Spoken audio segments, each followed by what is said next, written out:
friend's art teacher once said to him, you can only break the rules in art once you know the rules. So like Picasso, people like that, the only reason they could do that art was because they were fantastic painters and they knew the rules of art.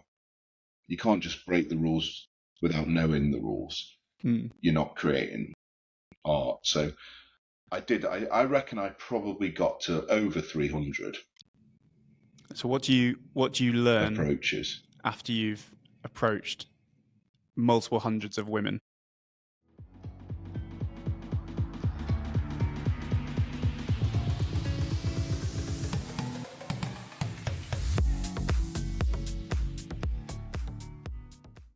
Hi there, welcome back to Good for the Hive, a weekly podcast where I get to talk to a whole host of people to share their life lessons and take a look at the question, what is a good life?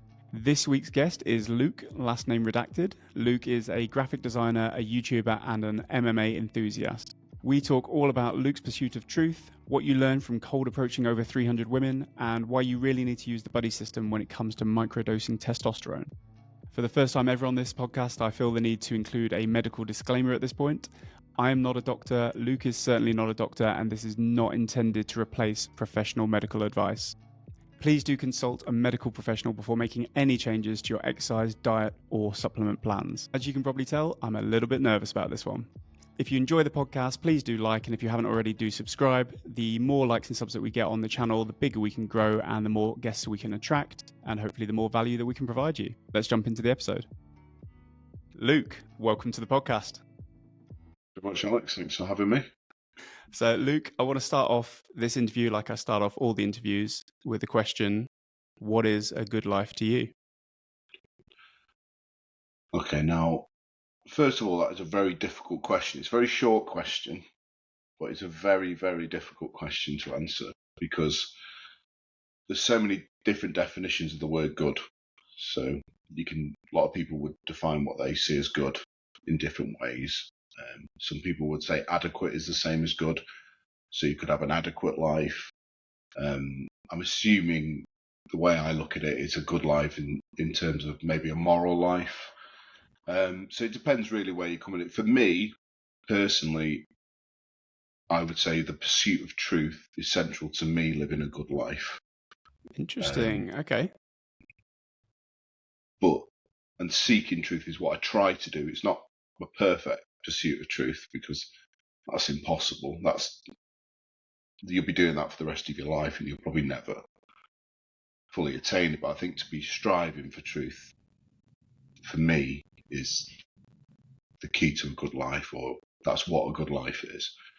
And what does truth mean to you?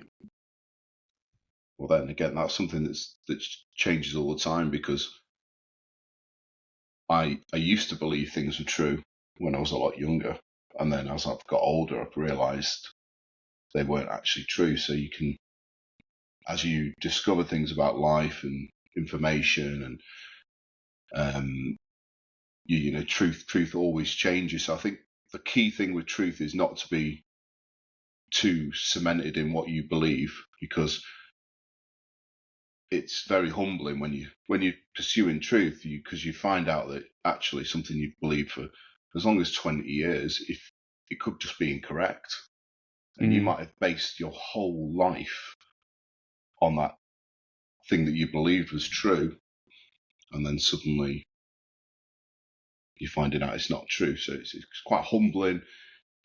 It's quite scary, and I wouldn't say that that's what I would suggest all people do, because I don't think everybody wants to kind of self-reflect like that.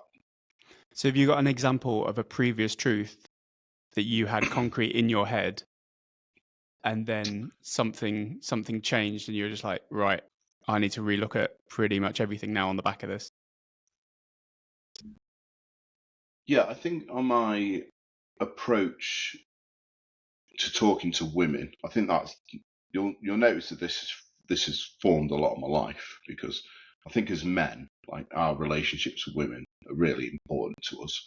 From when we're young teenagers, as lads, as friends, we talk about it all the time. It's just constant. It's the thing that we talk about. We want to it's like a bragging right. When you're young, you think, I want to get women, I want to get hot women and things like that. Now, my perception of what I was told when I was younger on how, like from my mother and from like society, from films, on how you get a woman and how you meet a woman and you get into a relationship with a woman, I believed until probably I was 30. And what was that? Was that like a cheesy rom-com where Yeah, it's just all exactly. romantic and it happened and you're the nicest guy in the room or whatever, and then the girl realizes, oh no, it's not the other guy that I like. You're the one that I should have been with the whole time. That sort of Yeah, scenario that you get sort of stuff down your throat. there's so many different types of like goofy characters that you're told will always get the hot girl, because the hot girl comes to the realization that he's this amazing guy all the time. Now, I kept believing that, even though the results in my life weren't producing that truth, and I held on to that and I believed it. And I would even attack people that would say the opposite of that, because I held that truth and that belief so strongly. Because if to admit that would be to admit that maybe I wasn't doing it right, and that's a real hard thing to admit, especially when you're like, I don't know why for men, when we talk about women, it's a real hard truth to admit sometimes that you're doing it wrong. Mm-hmm. And so that for me, that killed me. That was real tough truth to swallow and change. And so I'll just go back to your question, because I didn't quite answer that about what was the initial thing that I believed. I guess it was that romantic style, turn up with some flowers on the first date, take them to a nice restaurant, buy them an expensive meal, always say complimentary things to them, always be nice, pay for everything, just basically give, Mm-hmm. and you will just receive, which sounds like a good system. If that worked, that would be great if you received back. But unfortunately, I think I just spent a lot of my early teens and my 20s to my early 30s giving, and you do receive back eventually, but it's not what you want. You're not receiving like the women you really want. I think the ones you pursue, you can pursue something enough and eventually you'll get results if you throw enough Effort into it. enough effort into it. Yeah. So does that boil down to a little bit of respect?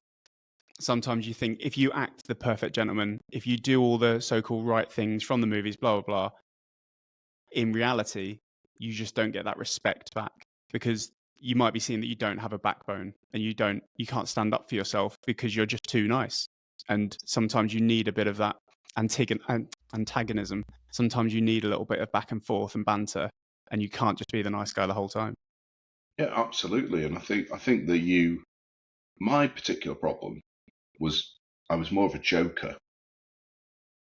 So I thought entertaining people, making them laugh, would be the key to winning them over. However, you're more like a clown, you're a jester, you're a temporary entertainment. And I would always notice, and I remember this at university, that I would spend so much time entertaining girls on nights out and talking and in the pub, and I'd be entertaining them, giving so much energy, and then they would always leave with someone who had almost said nothing all night. Really? I remember looking back and thinking, and so they were like more kind of, they sat there, they were probably more mysterious, they gave less of themselves, they gave less energy, and yet they got higher rewards. Mm. But I thought I was successful with women.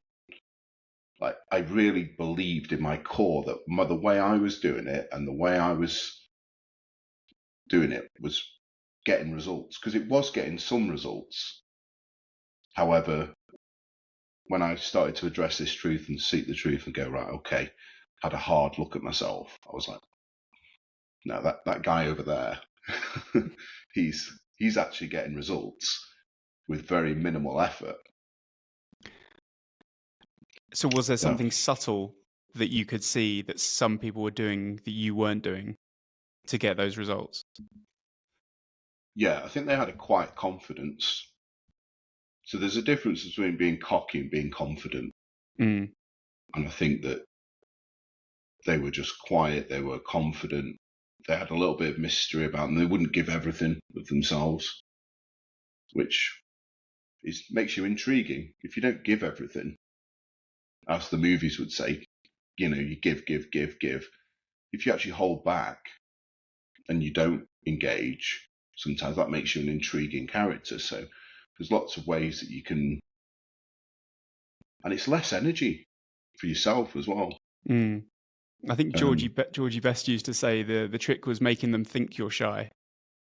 And then they will come up to you, and he was one of the most famous womanizers of all time. Exactly, yeah. But yeah, obviously, like you say, that quiet confidence. It doesn't. You can be quiet, but you can they can just tell your mannerisms, how you hold yourself, what you do, who you're talking to, how you talk to them. It can come across, and it sort of leaches out the body, and people can tell that across the room. You know that. You don't have to say, "Oh, that guy's got a bit of confidence about him." And sometimes it goes too far, and it's a bit of swagger, and it's a bit of overconfidence, and it equally goes too far as a little Goldilocks zone right in the middle there. Yeah, there is, and there's fine art in finding that. I think the first thing would just be for me was just realizing I didn't have to be the clown. I didn't have to be the entertainer. I could just I could take a seat back, a back seat, and just allow other people to expel their energy, entertaining them.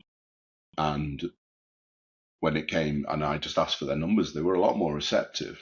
Mm. And when I wanted to meet them again, they were a lot more receptive. The less I gave, the more I got, which I know it's a cliche and you hear that a lot. But I didn't maths and logic just goes out the window. You're just like, no, it's actually the opposite of what you've been thinking all this time. So what actually happened? Yeah. How did that come about? When did you finally think, oh, hold on a minute, maybe I'm doing something wrong here? Or did you meet someone? Did you read a book? What made the penny drop for you? I'm just going to be honest here. The thing that really killed me is that I failed massively. I really, really liked a girl, and we hooked up, and I thought, this is the one. Because I was still in romantic movie mode, I still believed there was one person in the world for me.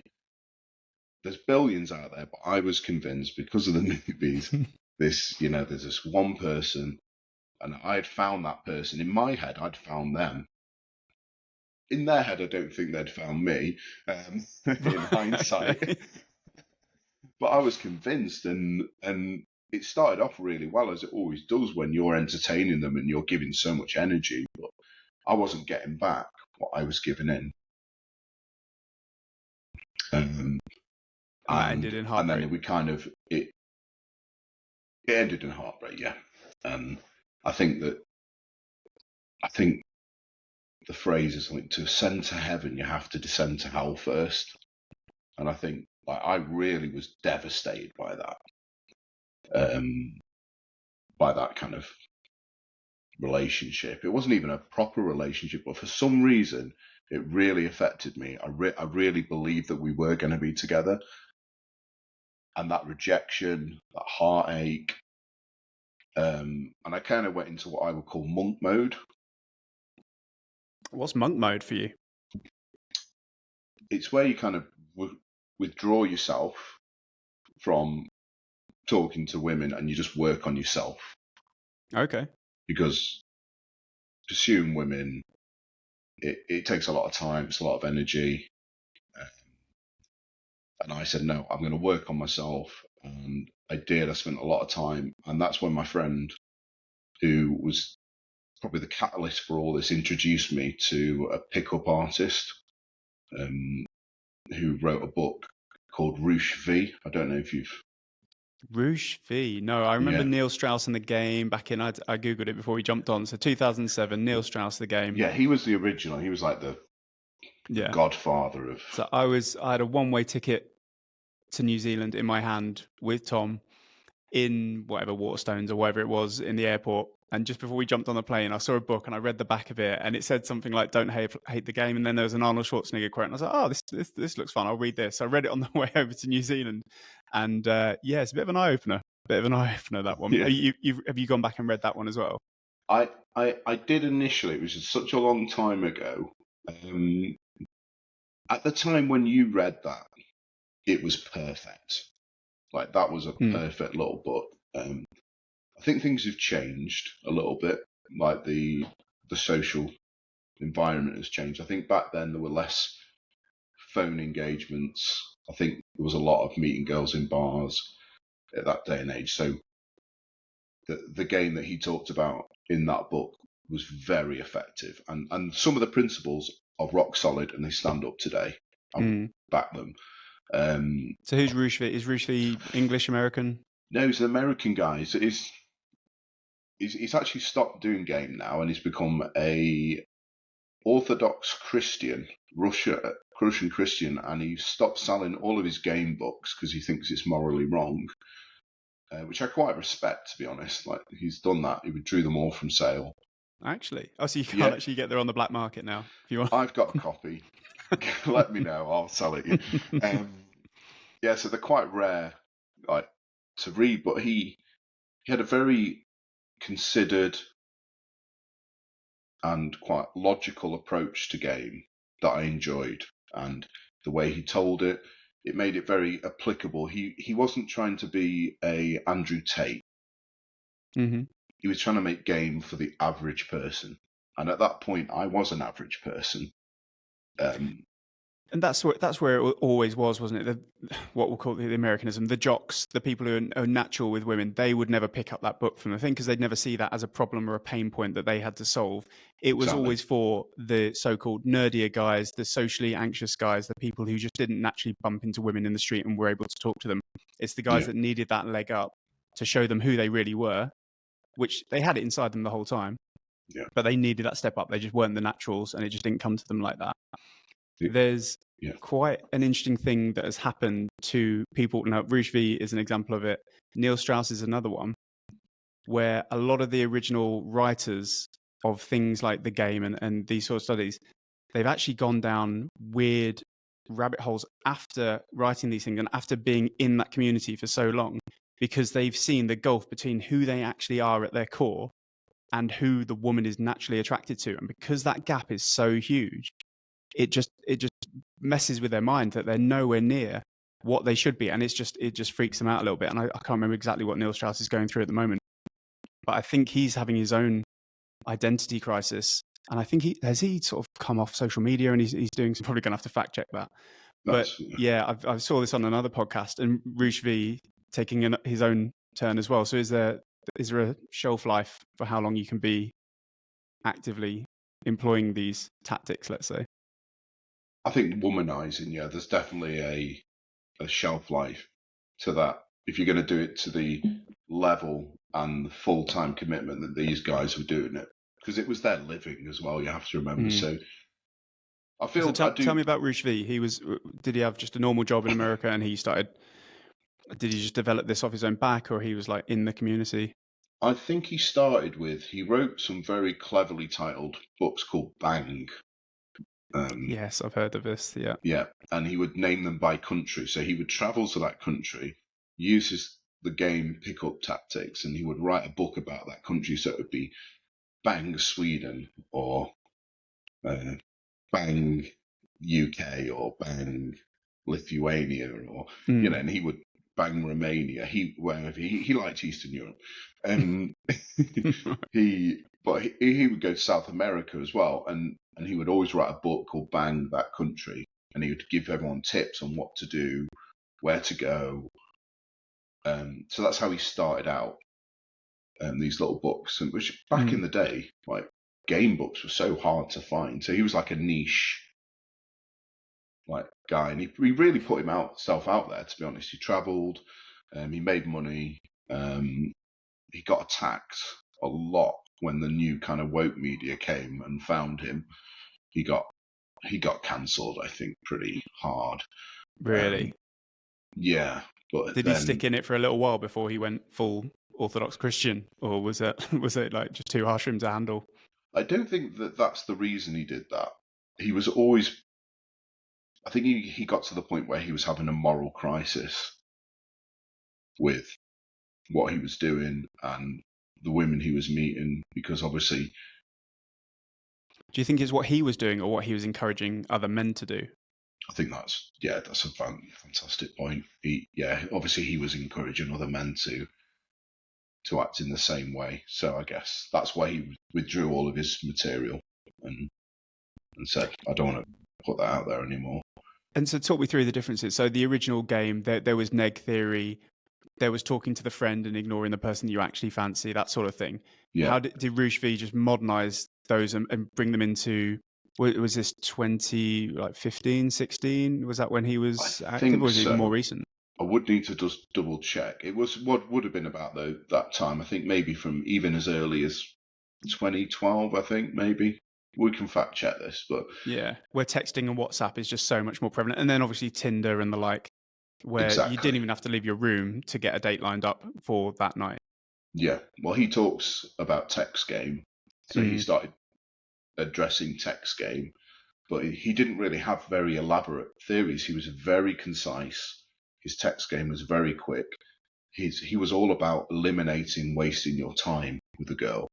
Because he was like, you could get a girl's number, you can spend your time doing messages for a week back and forth, and then she'll just not turn up for a date, or she'll cancel the date an hour before. So he'd have these little checks to make sure that she's coming to the date before he would even leave the house, or like he wouldn't arrange to go to the date unless she confirmed and reconfirmed, and he would have it set out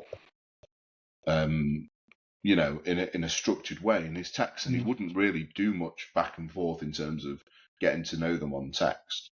It was all about getting them to the venue, because he was like, text messages just, it's just there to get them to where you want to meet them. So a means to an end, just get them to the venue, as it were.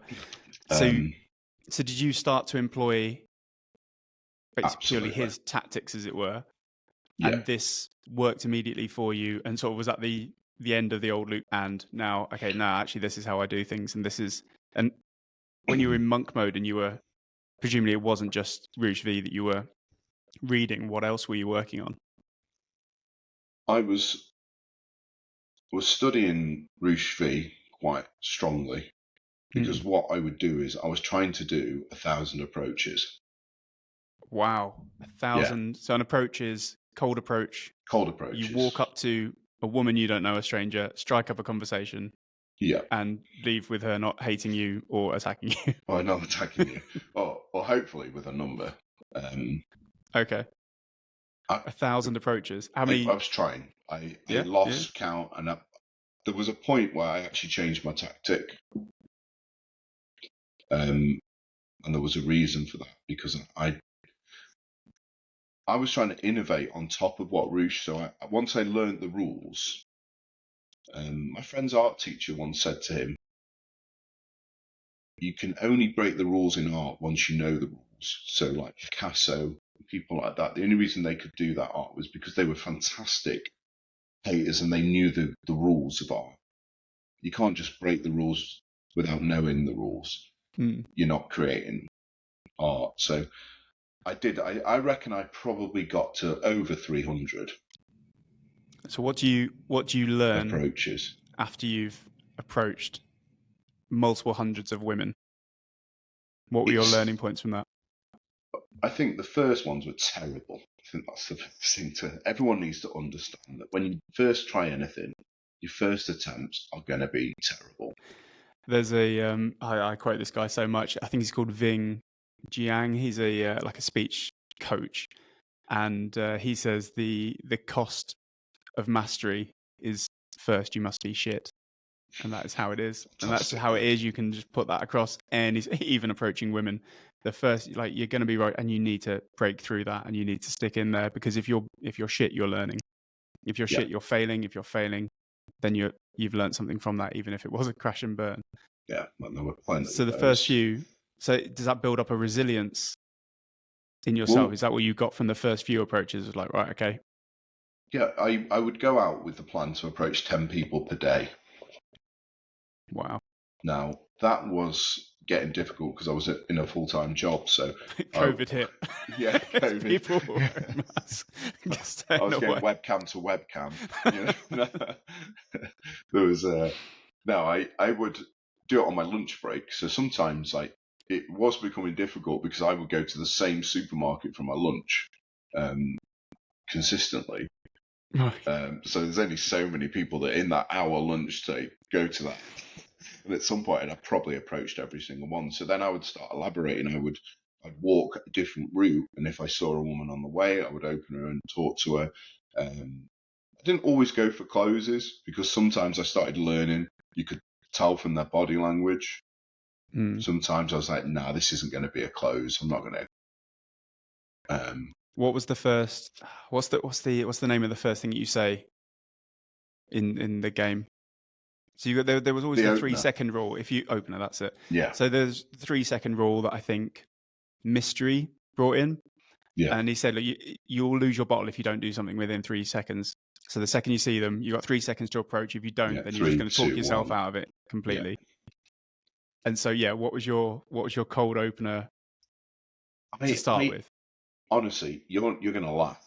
Because it was actually, I came up with this with my friend once when we went out for a night out in Watford, and we realised it didn't matter what you said. Mm-hmm. It honestly didn't matter. The first thing you said was irrelevant. And I remember just saying, I just went, because I was learning Spanish at the time. So I said, used to say, "Excuse me, are you Spanish?" And these girls were obviously clearly Spanish. They were ginger hair, white skin. They look more Scottish. You're just shitting if she's like, see,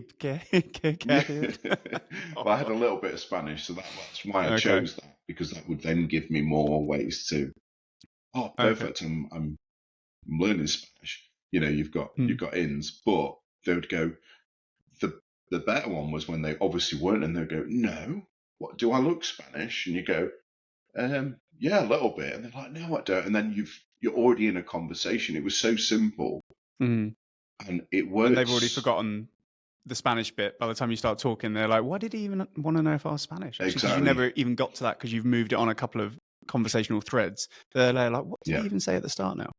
Exactly. And before you know it, you're just in a conversation with this girl, and she doesn't know why but she likes it, and then hopefully anyway, and so once I learned that, I almost didn't care what I said to start with. I would just say something.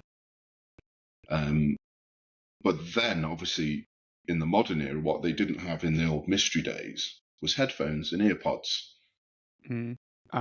Absolute nightmare. So my friend learned this, and he taught me that basically you had to say things 3 times. Because when girls are wearing headphones, for some reason, they'll ignore the first one, the second one, but the third one is when they'll go and acknowledge you. Really? And that takes a lot of nerve to repeat yourself. With someone who's potentially walking away from you a little bit. Yeah. It does look a little bit like a bit intense, but it does work, and it works in the gym as well. If you ever want to talk to a girl in the gym with a headphones, sometimes you have to say like 3 times, really? Hey, you're using this bit of equipment, or excuse me, are you Spanish? And they are always going to ignore the first one because their comfort blanket is the headphones. When you've got such a small community, did you ever approach the same girl twice? She's like, I told you 3 weeks ago I'm not Spanish. No, but I did often find that I ended up, I knew one of their friends and I'd approached a friend or something, but it was all good. It doesn't matter. That actually helps in the long run. So as an approach for a shy person, would you say actually approaching or attempting to approach that volume of people, do you think there are lessons to be learned from doing that? Do you actually think that's a good way to go about it? 100%. The more you do something, the better you get at it. So if you're shy, I mean, it's easy because you know me, I'm not that shy. I can talk to people. So I did have a little bit of a helping hand there. I'm quite capable of talking to people. But I think, yeah, it's just like fighting, anything like that. You've got to do it a few times. You've got to get a few punches in the face before you learn to keep your hands up. Otherwise, you're never going to learn. And that's the pain you've got to go through. And there is no shortcut. I wish there was. I wish there was people will sell you $500 courses online that will tell you if you say these certain words in this certain sequence, you're guaranteed to get all the hot girls. They're lying. It's not that easy. It's a mixture of a lot of things: timing, environment, luck. Sometimes you can never take out luck. How do you mean? Sorry, your luck? Yeah, my luck. You could just be in the moment when she's just had some terrible news and she's in a foul mood. Doesn't mean your approach wasn't perfect. You could have executed your approach perfect, but she's just not receptive in that moment. You're only really responsible for like 40% of the interaction, to be honest, because 60% is how they respond, what they give you, and what's going on in their life. Because you never know what's going on in someone else's life, so you can't ever beat yourself up too much. Because there's no such thing as perfect game, perfect opener, perfect the way it plays out, playbook. No, because I've seen some things and I've thought that will never work, and it's worked. And I'm astounded. Have you ever tested anything you're just like, how the hell? Well, I think the Spanish one was just such an eye-opener for me. I can't even... I was just so shocked that people were just responding so like quickly and clearly to that I was just like, you genuinely can just say anything. Are you... I think I've tried every nationality. Just you getting bored of saying Spanish. Yeah, you just make it up. It doesn't matter. They're like, why are you saying that? Like, and then it's great, and you learn. Yeah. So you've done your monk mode. You've done your 300 approaches. Yeah. Was that enough for you? Right. Okay. I can't go back to the old person that I was. This is now the new person who I am. And if I'm ever going to approach another person, I can't go back to being a nice, jokey Luke. I'm dialed in with my strategy and I know exactly what I'm going to do. But I was still making mistakes. I think what I learned was from doing those 300 approaches, I learned that now I had enough of the basic knowledge. But then that's where Roosh released a book called Game, and that was talking about how you maybe push on a little bit further to meet a girl and then turn it into a relationship, which was a real helpful book, because he was like, well, you can't just meet girls forever. You might meet a girl and you want to get into a relationship with her, and like, how do you check for red flags? How do you check for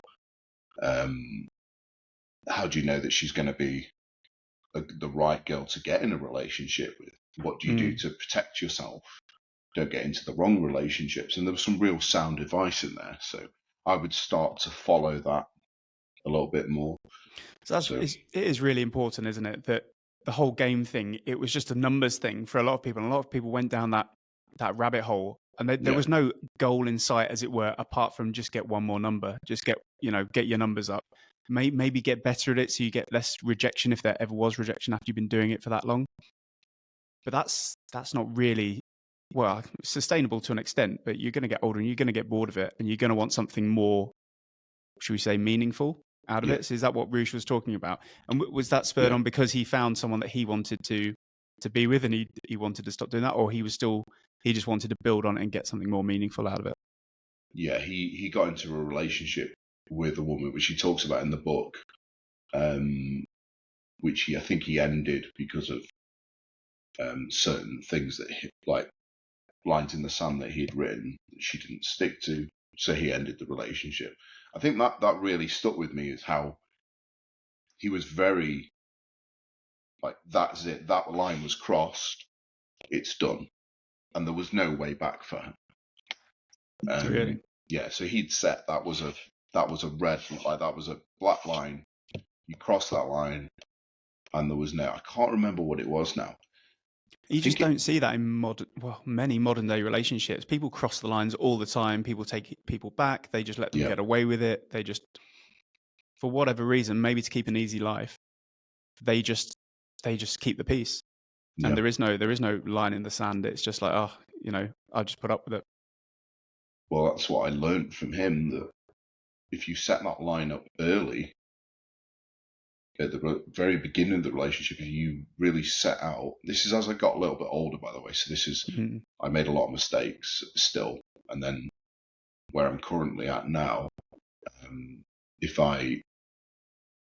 so when I meet a girl now, I'm very clear with what my lines are, what I expect, where the door is. Honestly. And to be clear, are these what you would consider healthy lines? These aren't demands. These are normal things that you should be requesting and expecting? We're not talking abnormal things. No. Absolutely not. No, nothing too strange. Go into it. Yeah, okay. just wear the costumes, wear the. No, we're talking very much what I would think are normal things to expect from your partner. And are these like core value things? And do these come from you as a person, or are these things that you've heard maybe Roosh V say, okay, no, actually, I want to take that one on because that's a really good point that I've not thought about before? Or are these things that have come from who you are? I think as I've got older, they've definitely come from more what I am. So the number one thing I say is that you will never be number one, which I know sounds really harsh to say that, but I'll always put myself first. Really? And you lay that out at the start? Okay, cool. I lay that out, and I'm really clear about that. But then I explain it. I say, because I need to put my training, my health first, because I can't be a good partner to you if I'm not those things first. So I will always put those things first. And if you're not happy with that, now it's fine. I'm not bothered. You can go. You're not a prisoner, but they will always come first above anything else, because I fully believe that is more important. When we say training, you mean? Yeah, my health, my training. Yeah, I'll put that above.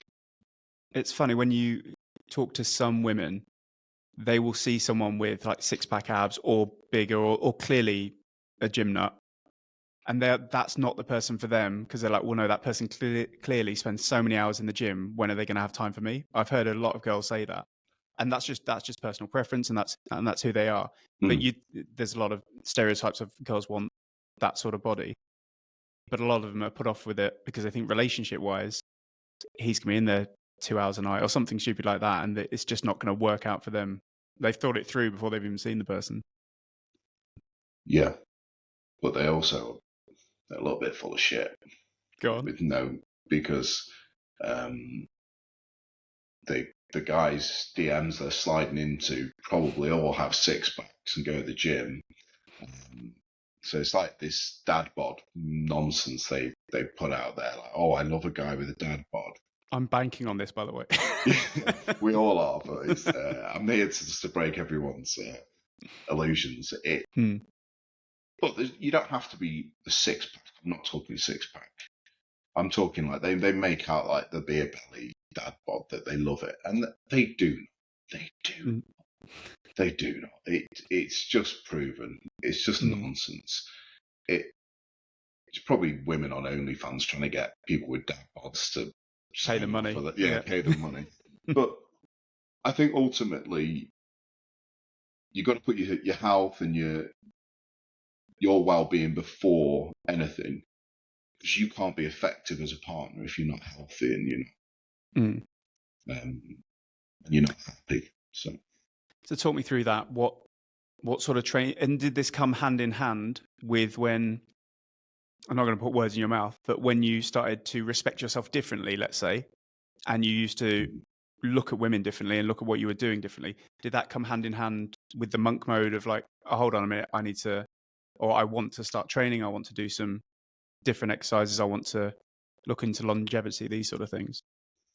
Yeah, so I started listening to a lot of podcasts, like men who I respected, Joe Rogan, people like that, who, and there were people on his podcast, so you go down rabbit holes and I'd listen to them, and I realized that I'd just missed out in my early years on this whole development of myself as a human, and I spent a lot of time in the pub talking shit, basically. Mm-hmm. And my actions were almost zero.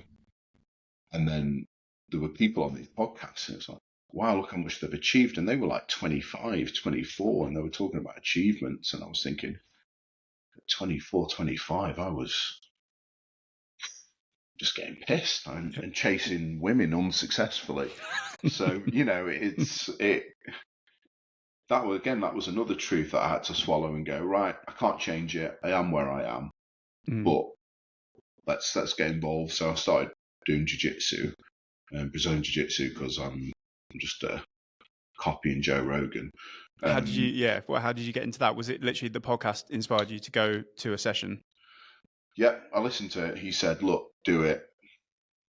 I always heard him telling his guests, you've got to do it. You've got to do it. And I thought, well, I'm technically a guest. I'm listening. Just go and do it. Do you know what I mean? So I just found a local club, just turned up. It was horrific. God, what happens on day one when you turn up and say, hello, I want to do a bit of jiu-jitsu?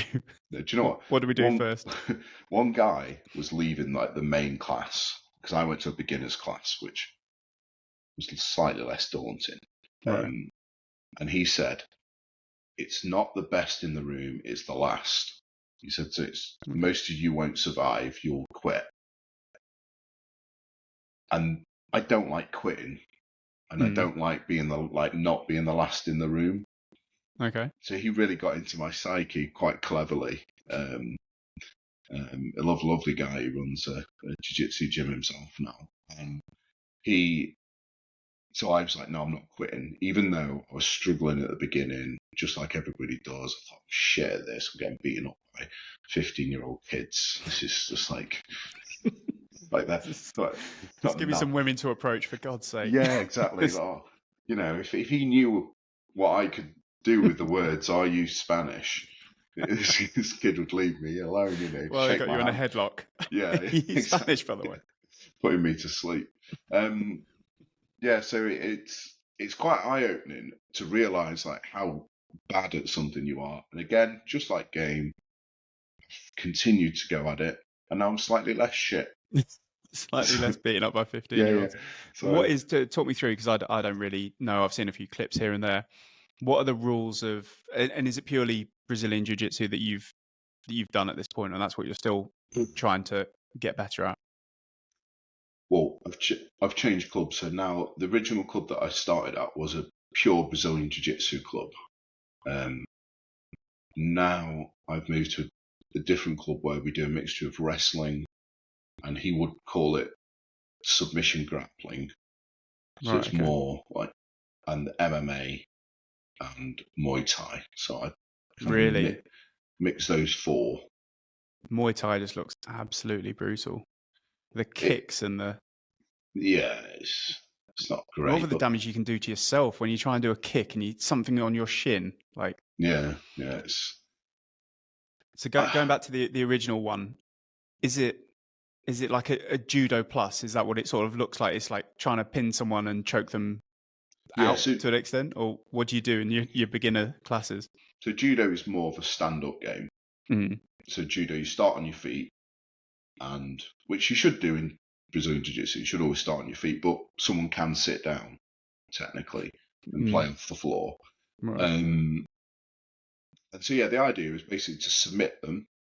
So basically make them tap via a choke, threatening to break their arm, their leg, their foot, their ankle, their knee. It's locks basically, and holds and pins. Now, some people would. there's loads of people who would argue that really it's just about controlling and holding somebody down. It depends, isn't it? There's loads of different ways to do jiu-jitsu, but when you're practicing the sparring, I was talking to someone at work, and he was doing some sort of Thai boxing. It was Thai inspired anyway, whatever it was, and they were sparring, and he said it's impossible for sparring not to escalate because all it takes is one little hit that's a little bit tasty.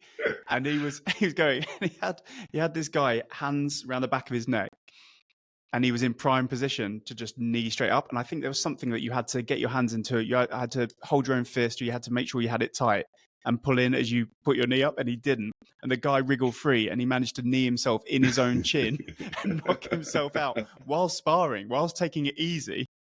And I think he was called the knockout kid or something like that. And this was in a training camp in Thailand. Wow. And yeah, that was a little bit special. But there must be things where it just escalates. You're both buddies and you're both doing this, so you both get better. But if they just needle you a little bit more than you're happy with, and then you're going to do it a little bit back, and it's going to escalate, isn't it? It's very common that you start, and what we would say is we'll just have a flow roll, which is meant to be where you let the other guy move, but then he'll put a little bit too much pressure in, so you'll fight back a little bit more. And like you say, before it escalates, you've had a full-on round, and you've just you're running each other off the mat. You're trying to, it happens, and before you know it, you're trying to strangle each other, break each other's arms, but that's the fun of jiu-jitsu, that it kind of.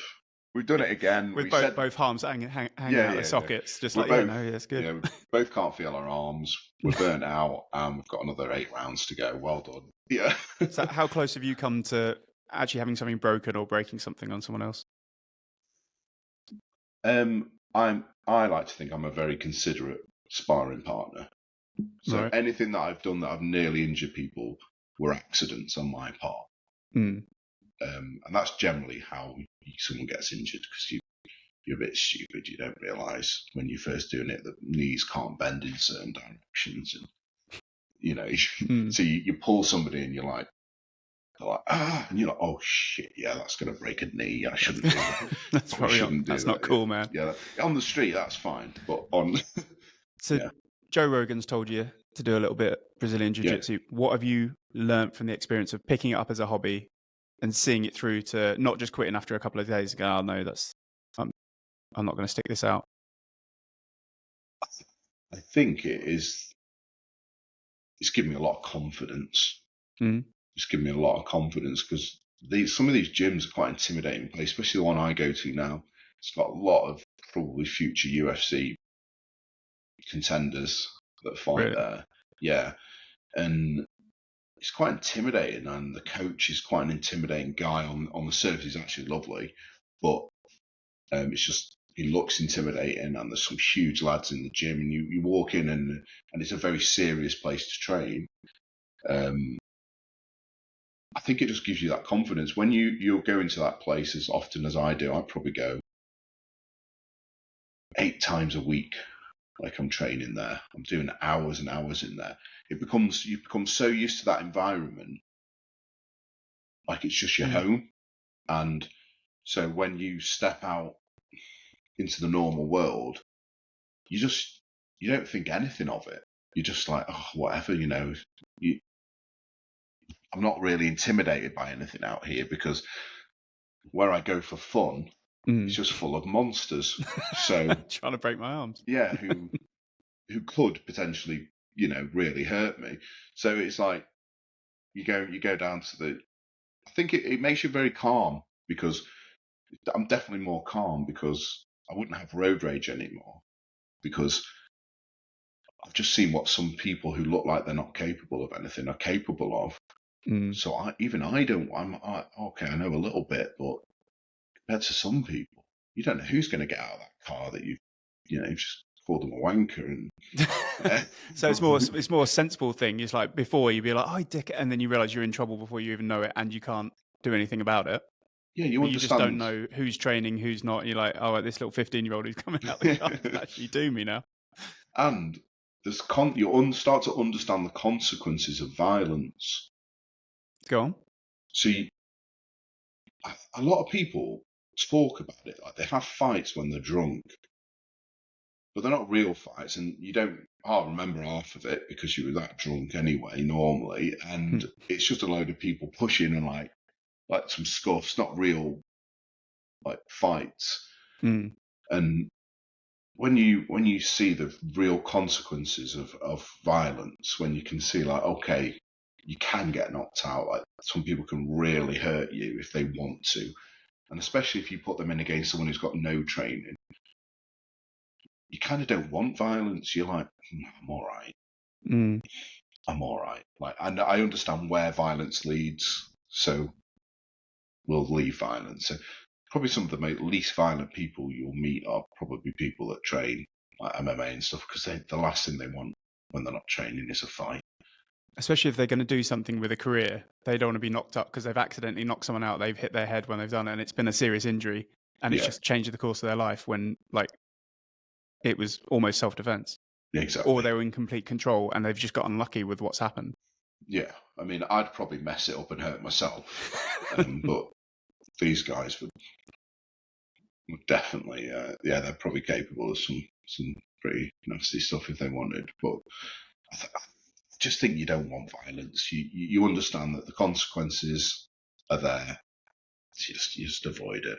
So it's built up your tolerance. Say if you had someone having a go at you and things, you could just let it wash over and just walk away, because you know it might end up badly for them, it might end up badly for you, but either way, it's never a great scenario. You're not going to come walking away like the hero, like John Wayne. You've just knocked someone out and walk off, and it's all perfect. It's gonna go Pete Tong. Yeah, no quickly. one cares. No one cares as well. That's what you realize is, like, no one's going to be there, like, being excited because I've beat up some drunk guy who had no yet like training. They're just gonna whatever, you know what I mean? I don't get anything for it. It's not impressive on my part. But beating somebody in the gym who's, you know, a good adversary, there's something to be gained there. There's nothing to be gained. So what other health adaptations have you taken on along with the sparring and trying to up your game when it comes to the sort of wider MMA stuff? Just to be clear, I train it. I'm not a fighter, so I'm not like a professional fighter. The people I train with in the gym, they're serious. They're full time. They're in the morning, in the afternoon. They've got like strength and conditioning coaches. They've got nutritionists. They are on another level. I'm a hobbyist. I just do it for fun. I'm not looking for a fight. I don't want to. I'm not saying I'm good. I'm bang average at that at best. And but the things I've done is, because of my age, I'm 40 now, and so I've had to change because I've come into this sport very late. I've had to take what some people would see as drastic measures to make sure that I can train as much as I do. Go on. Which is, so I do TRT, which is testosterone replacement therapy.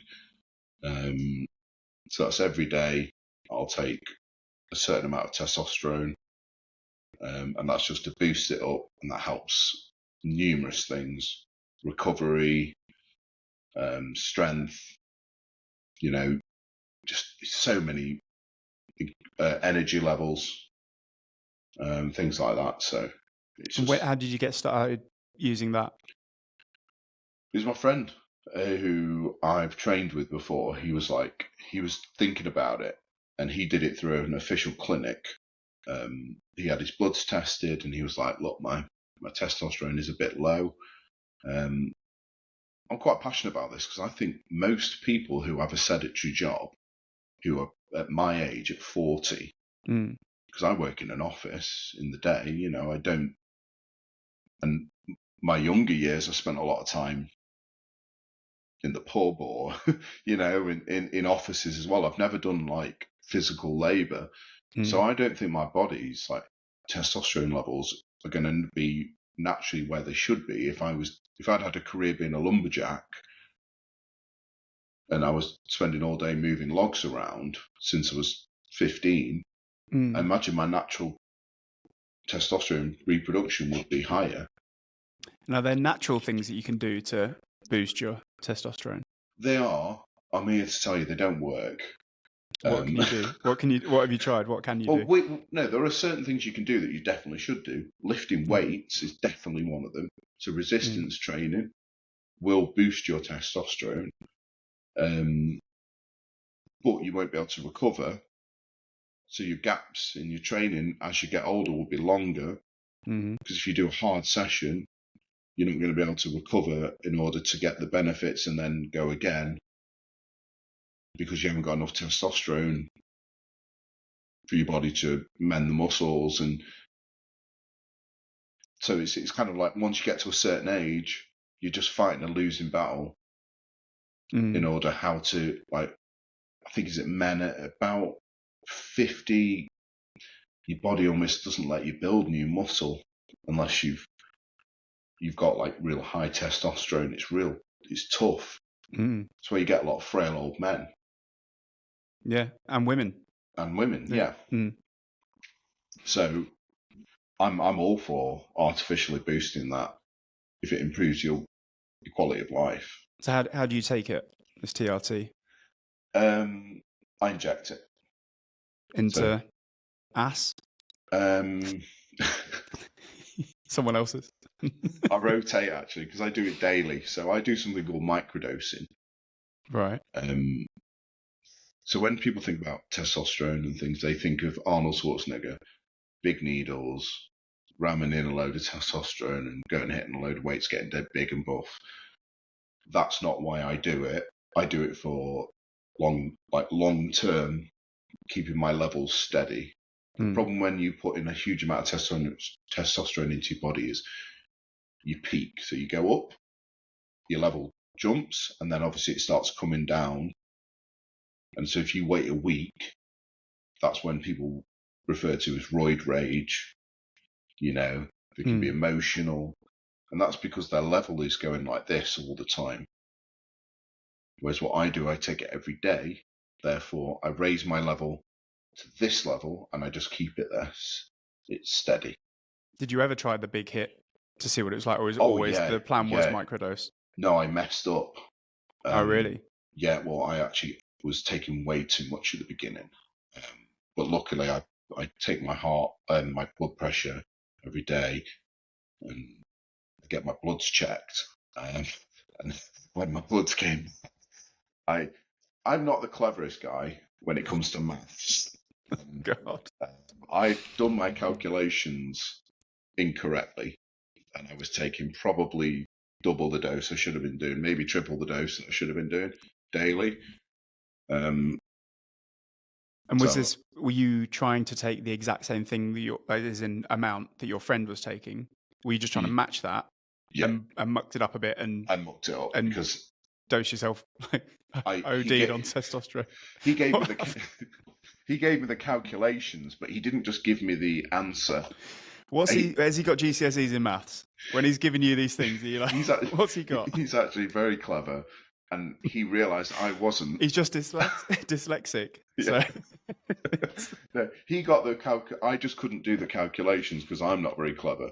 It's based on body mass, like it's based on weight, and you're like, right, okay, how tall and how whatever you are.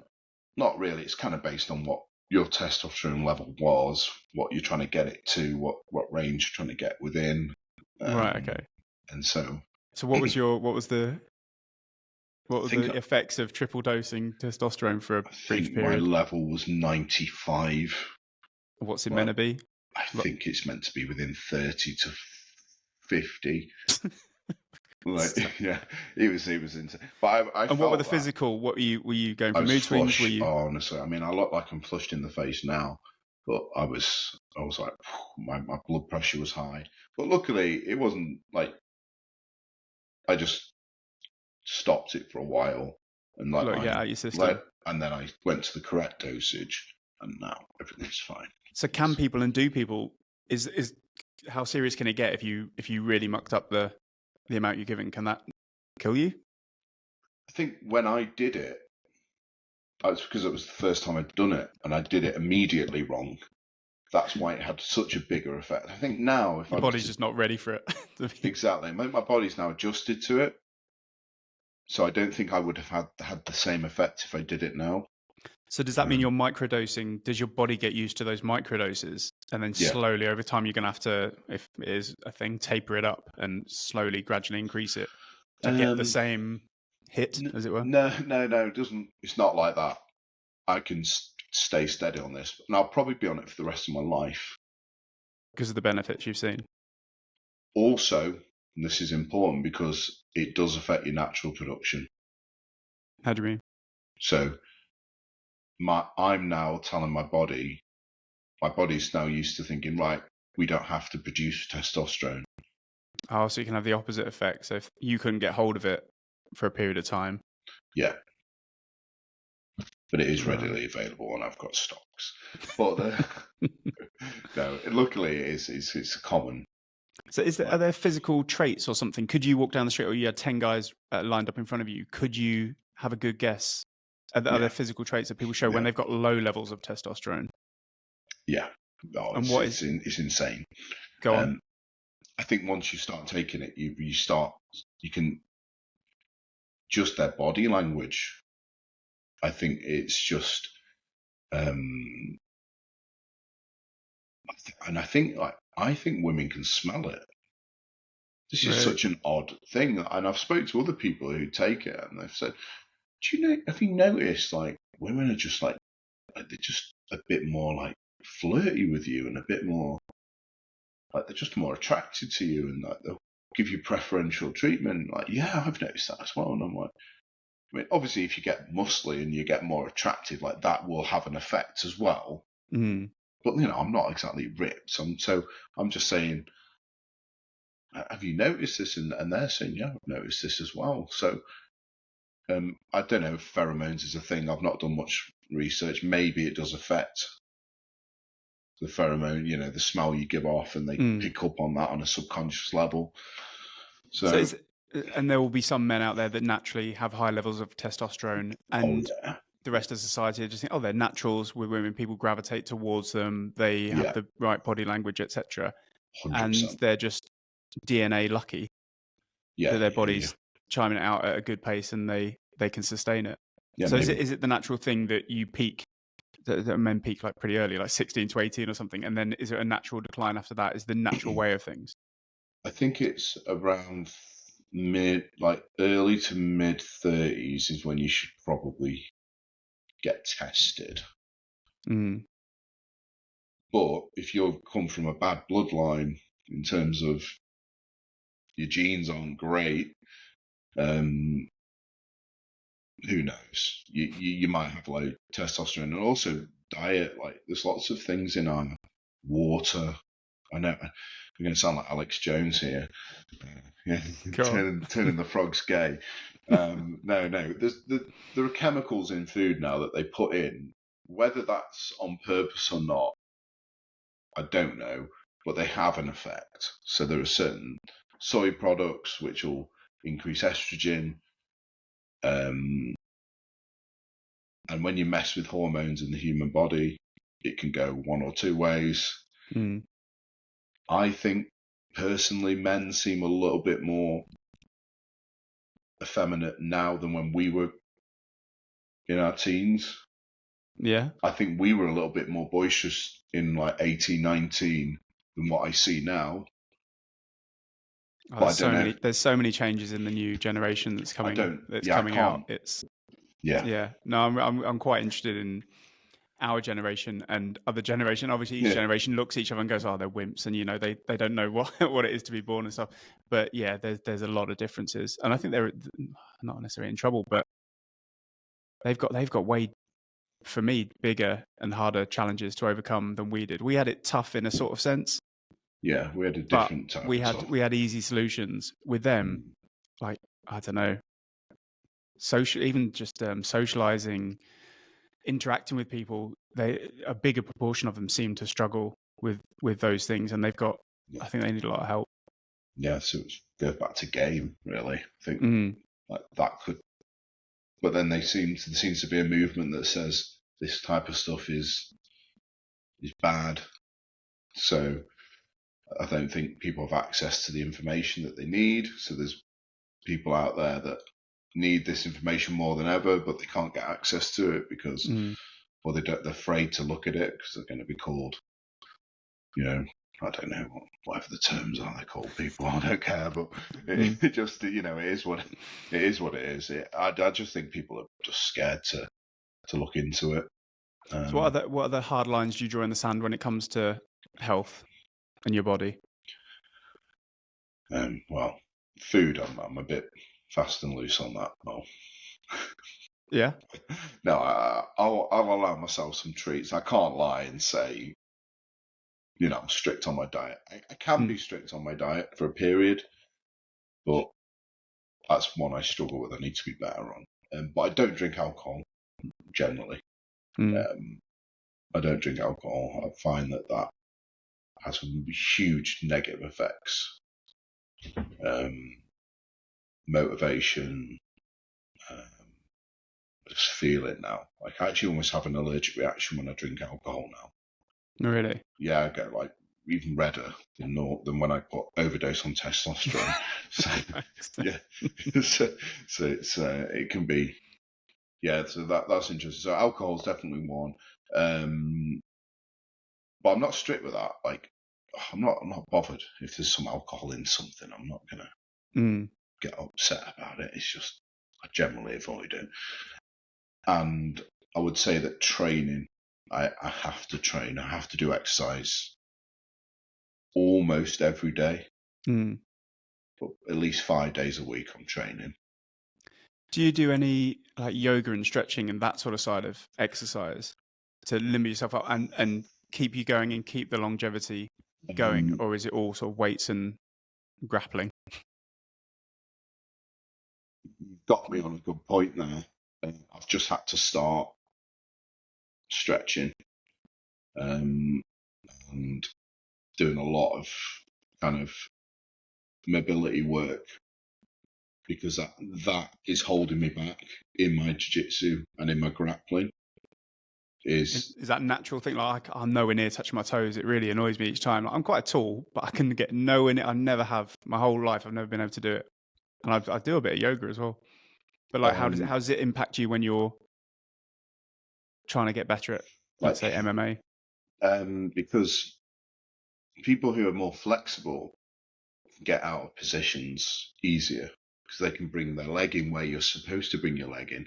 But if my leg only comes this far, but their leg goes all the way back here, like I'm stuck at that position and they can just go round it.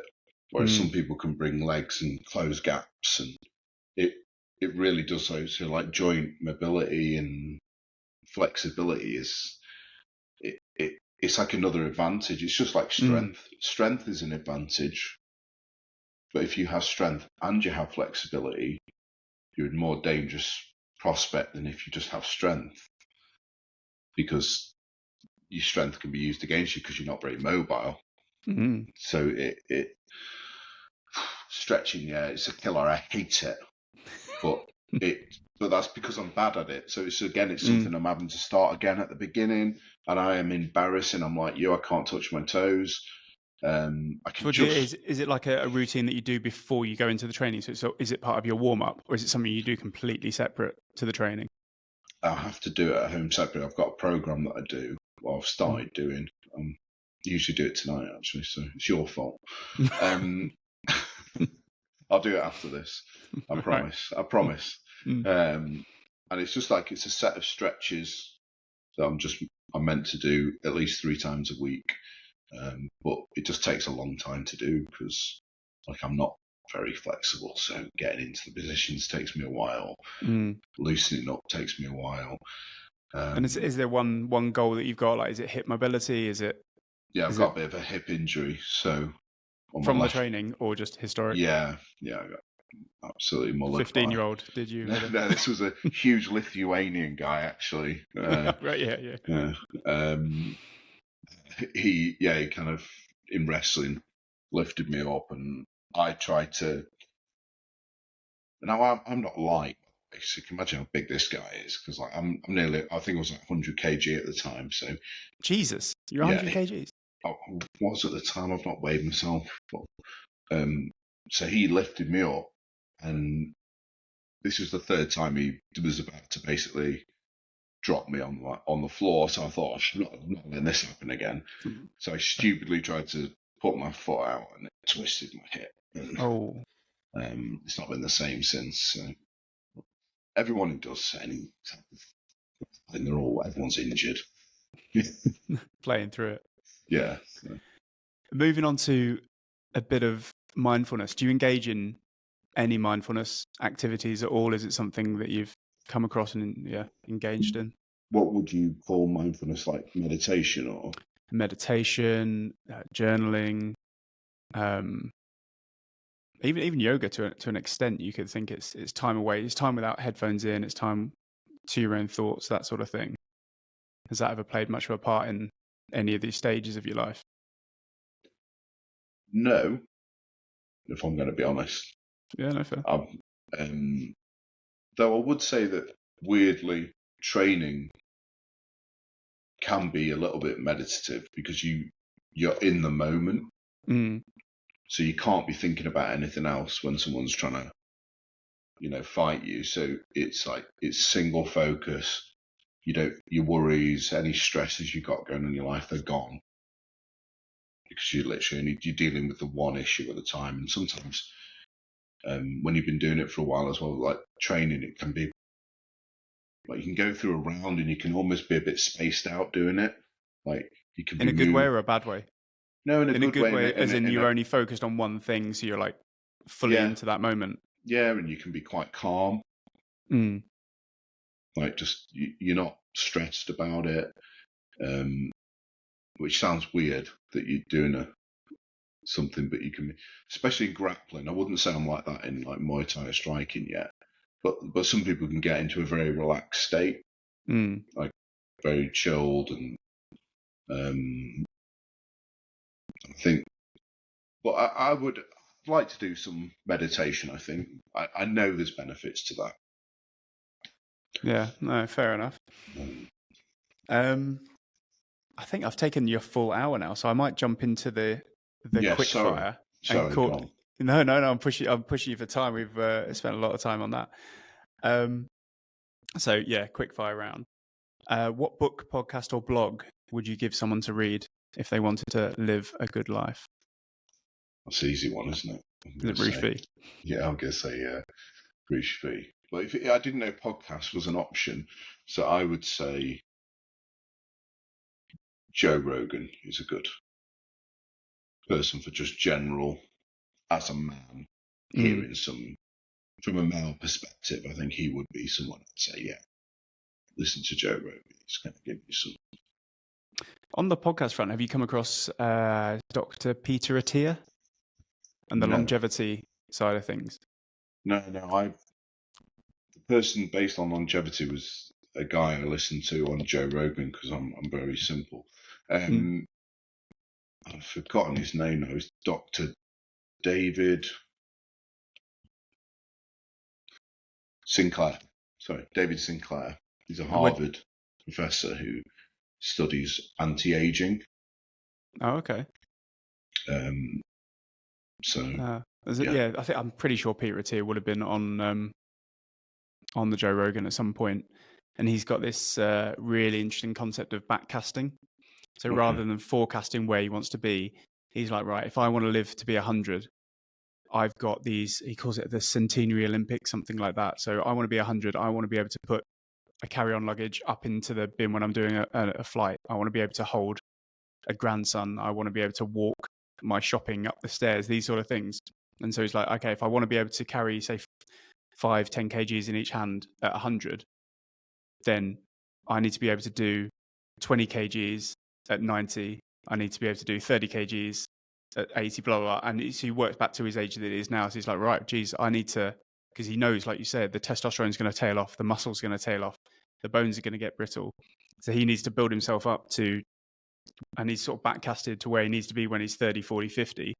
so that he can keep training, keep that elements alive in him, but then tail off to a decent standard at 100 rather than doing what people do. I keep telling my partner that you need to do, well, she might have missed the boat already, but you need to do some weight training. You need to build that bone density up, because so many people, they're frail, they're old, they fall over, they break a hip, and they don't live that much longer because it's just, they just haven't set their bodies up to take that trauma in later life because they don't think they're going to need it. And we don't realize the benefits of the weightlifting, of the stretching, of these other things, because we're not told it until we're too old to think, oh shit, we're already into our 30s and we've already missed the boat for building up and getting it there. So Peter is here. He's really interesting. How old is he? Do you know? He's going to live forever. Yeah. I don't want to guess. I guess he's got to be, might be late 40s. I want to say. He obviously, he looks good. He's an ex-surgeon. He gave that up to go into the longevity game, and it's one of those ones that there's not the funding and the money in longevity because people want the medicine, the cure, the da-da-da. People aren't too bothered about making people live to 100 because it might not necessarily help society out if we've got a load of 100-year-olds walking around. If they're fit and healthy and be able to do stuff, that's one thing. But if they just happen to live to 110, but they're dependent on someone and, shit in the bed and when you have to change their nappies and wipe their arse, and that's not great for anyone. No, exactly. Yes. Yeah, so I think in terms of longevity, David Sinclair's good to look at because there are some pharmaceutical products that he suggests that I will be taking. I have taken for a bit, but metformin, which is a diabetes drug. As in anti-diabetes, or is in once you have it, type 2 diabetes, can turn it around? It's for regulating type 2 diabetes. And what they found was that people that took this were outliving people without diabetes, and they had diabetes. So it was, and it's been around for a long time. So there's a lot of safe research on it. So currently, I only use it if I'm going to go out for a blowout meal. I'll take a couple of them because it regulates your insulin, so you don't spike. Oh, right, okay. And that's one of the problems with eating. That's why that's why there's this thing about fasting, intermittent fasting, to give your body a rest from those. Do you do any of that? Just briefly on the food wise. I try not to eat too late and then wait to eat till lunchtime. Yeah. So that then it's like a sneaky way of doing fasting. Without killing yourself. It is awful fasting. When you get to that, I've done a couple of 24-hour fasts, and it almost gets, you don't get high, but you almost get a little bit of a thrill out of like, I can push my body that little bit for a couple more hours and I can get to, I've never gone past 24 hours. But most days I'll push that first meal back to like 1, 2 o'clock. And then once a week, I've seen some decent, I don't know how I'm losing weight or if it's good or bad or whatever. But if I do a 24-hour fast, then I will lose a decent couple of kgs in that stint. I don't know if it's sustainable. I don't know if there's other things that I'm doing that are also helping that out.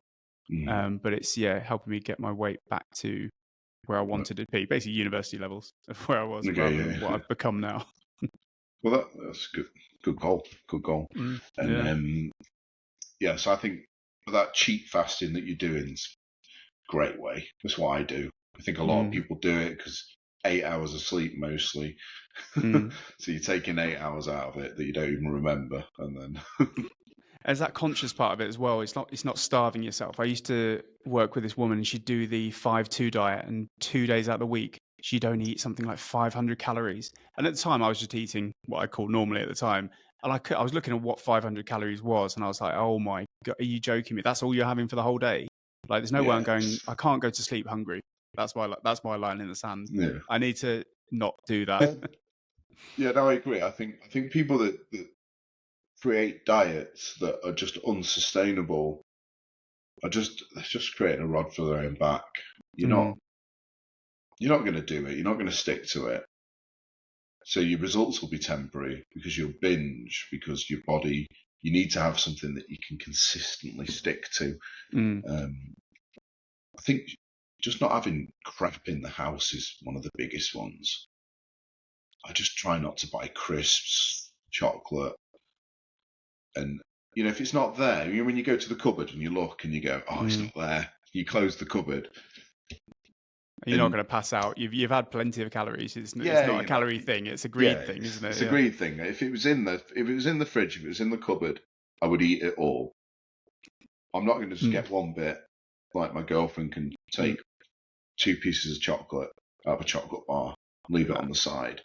Impossible. Never done it in my life. Thing's gone. It's gone. The whole pack is gone. She's fuming. Yeah. You're not walking to the shops. Yeah, exactly. Right, back to the so quick fire. What was the biggest light bulb moment where you learned something about yourself? It was that heartbreak. Yeah. I think being rejected. There were two rejections. There was the one I've already mentioned, and there was one that still sticks with me today. When we were at university, I think you were there, but I don't know if you remember. I don't know if you saw it, but we were in a. It's not Lisa. No, that still eats at me, but that's no. The one that got away. No, I was in a nightclub called Kingdom in Sheffield. Classy place, classy joint. And I remember I went up to this girl that I fancied. I was doing quite well at the time. I was quite confident, and I'd been on a bit of a rich streak. I'd been getting with a lot of girls, and I don't know if you remember, I was going through this little bit of a streak, and it ended at this point because she turned around to me and she went. I think I went in to for a kiss, and she went, "Oh no, you're ugly." I do remember you saying this. Yeah, I don't remember who she was, or you knew her before then. It wasn't just a random. Yeah, I think she was a friend of someone we knew. I can't remember the details. I remember the devastation that afterwards, the aftermath of that. Yeah, I remember you saying that like cut to my core. That did. To be just rejected so harshly and so like directly, because that hadn't happened before, and I thought, wow, and I still remember that feeling and how it felt now. Well, as Alan Partridge would say, needles to say you had the last laugh. Played the long game. No, so yeah, that was a light bulb moment in terms of rejection. But I think the heartbreak ultimately that turned me around as a human and set me on a different path. What's your best and worst habits?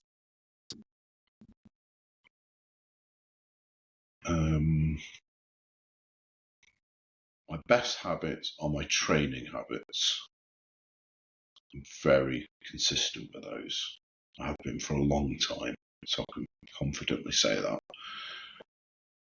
Worst habits, probably food. Sounds so boring, doesn't it? It's like food is my worst habit. If it is, it is. It's one of those things, you know it. It's the one I'm going to admit anyway. I think we've all got darkness in us, but no. I'd say food. I do a bit of a pig in secret sometimes, All right. So, it's my worst habit. So if you had to, let's say a younger person, if you had to advise a younger person to take one step towards taking or living a better life, what would that one step be?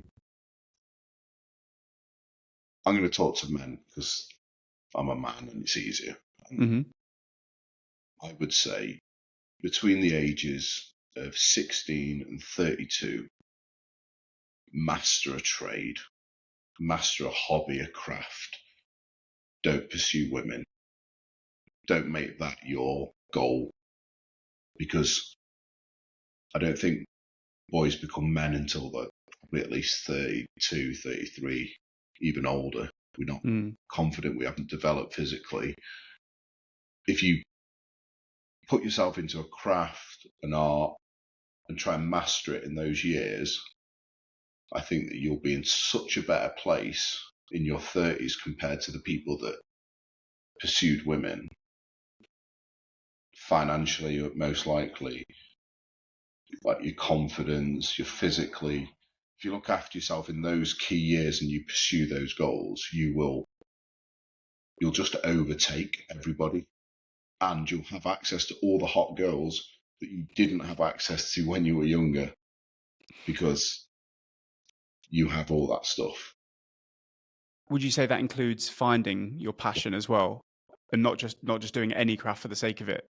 Would you say it's important to find one or two passions that you can keep sustainably? Yeah, I'd definitely say learn a combat sport if you can, because that's never going to not be useful in terms of confidence. In terms of, it kind of ticks two boxes. It keeps you physically fit and it gives you a skill. If you start learning a combat sport when you're 16 and you get to the age of 32, you've been doing it for so long now that you're going to be proficient enough to coach in it, own your own gym.